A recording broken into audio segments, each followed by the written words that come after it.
আমি green road কাঁঠাল বাগান থেকে আসছি। আমার মাও বাপ চলে গেছে, এত ব্যথা পায় যায়, আমার স্ত্রী চলে গেছে, এত ব্যথা পায় যায়। আমি আর চিনতে পারি না।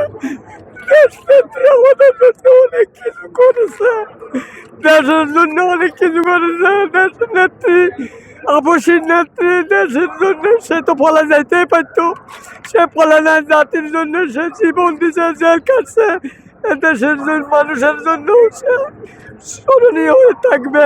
আজ আমরা এই মৃত্যুকে মেনে নিতে পারি না, তবু আল্লাহর হুকুম যাইতে হবে। বয়স হয়েছে, কষ্ট হলো, আমি এটার কষ্ট মনে করি না। কষ্ট হয়েছে কিন্তু আমি কষ্ট মনে করি না। গতকালে সংবাদ শুনছি যে উনি অনেক দিন থেকে অসুস্থ, আমরা দোয়া করছি।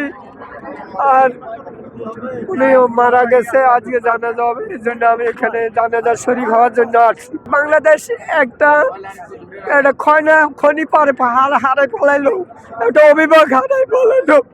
আজ বিএনপি জাতির জন্য যে একটা মুরব্বী, সে মুরব্বী হারাই ফেলাইলো।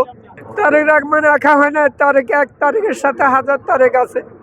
এই তারেক রহমান এই দেশের জন্য অতীতে ভুল ত্রুটি যা করছে ক্ষমা চাইয়া আবার নতুনভাবে জীবন গড়বো, এ আমার প্রত্যাশা।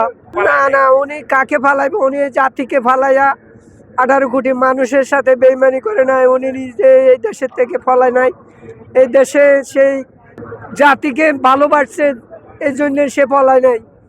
তার একটা ছেলে হারায় হালাই দিল, মারি ফেলালো। তারেক রহমানের মায়েরা আত্মরা করে দিল। সে অনেক ত্যাগ তীক্ষা, যে জুলুম অত্যাচার, অনেক নির্যাতন সহ্য করছে। আল্লাহ তার হায়াত দারাজ করুক, আল্লাহ তার বেহেশতবাসী বানাক। এটা মানুষকে খুশি করার জন্য বেয়ানি। মানুষ মায়েরা যদি দুঃখ প্রকাশ করে, এটা দুঃখ না রে ভাই, ওটা কোনো দুঃখ নাই। সেই জুলুম অত্যাচার করছে, মানুষ তাকে তাড়াই দিছে। এটা আল্লাহ তরফিয়া হয়েছে, এটা আল্লাহ তরফিয়া। বেয়ানি তারে 41 সনে ওই জ্যোতিষে বলছে 41 সন পর্যন্ত থাকবো। আল্লাহ বলছে আমার থেকে জ্যোতিষ বড়। আল্লাহ তারে যে নিজে ধ্বংস করছে।